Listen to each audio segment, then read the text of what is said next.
ହିନ୍ଦୁ ଧର୍ମରେ ଚାରୋଟି ଧାମ ରହିଛି। ବଦ୍ରିନାଥ ଧାମ, ଦ୍ୱାରକା ଧାମ, ରାମେଶ୍ୱରମ ଏବଂ ଜଗନ୍ନାଥ ଧାମ।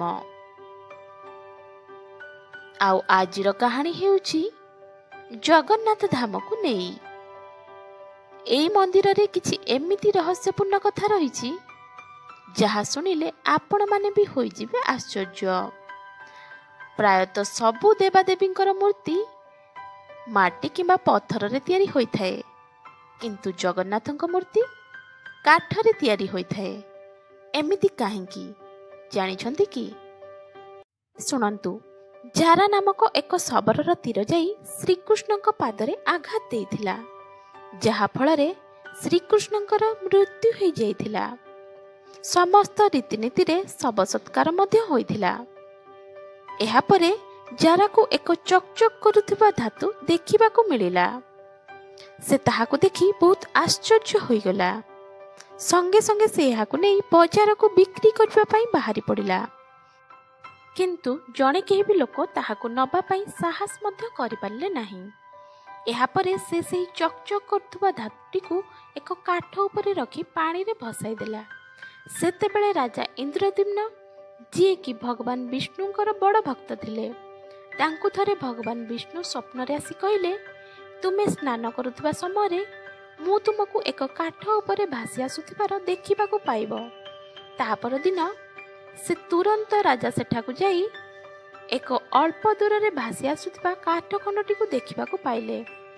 ବିଳମ୍ବ ନ କରି ରାଜା ସେହି କାଠ ଖଣ୍ଡିଟିକୁ ନେଇ ନିଜ ମହଲକୁ ଆସିଲେ ଏବଂ ନାମୀ ଦାମୀ କାରିଗରଙ୍କୁ ରାଜଦ୍ୱାରକୁ ଡକାଇଲେ।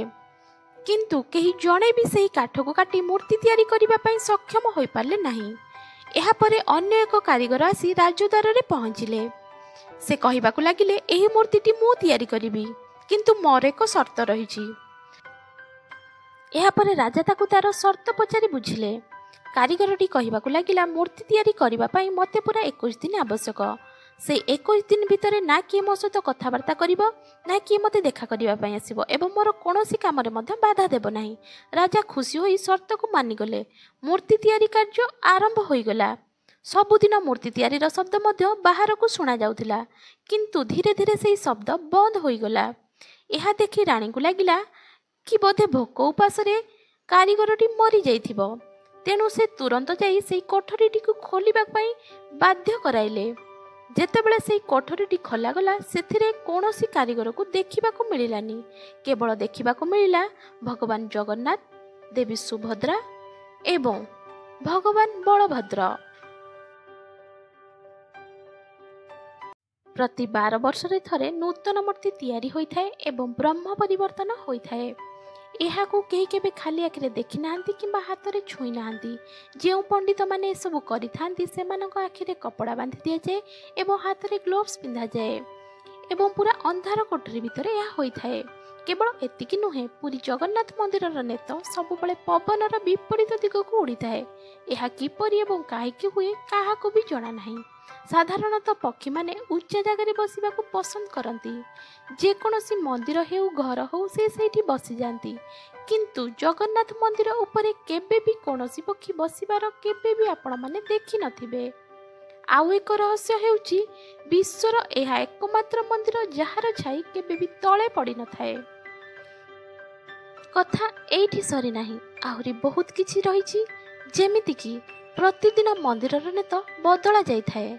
ଯଦି କୌଣସି ଗୋଟିଏ ଦିନ ଏହାକୁ ବଦଳା ନଯାଏ, ତେବେ 18 ବର୍ଷ ପାଇଁ ମନ୍ଦିର ବନ୍ଦ ରହିବ। ଏମିତି ଆହୁରି ଅନେକ କିଛି ରହସ୍ୟ ରହିଛି, ଯାହା ଆମମାନଙ୍କୁ ମଧ୍ୟ ବହୁତ ଅଳ୍ପ ମାତ୍ରାରେ ଜଣା ରହିଛି।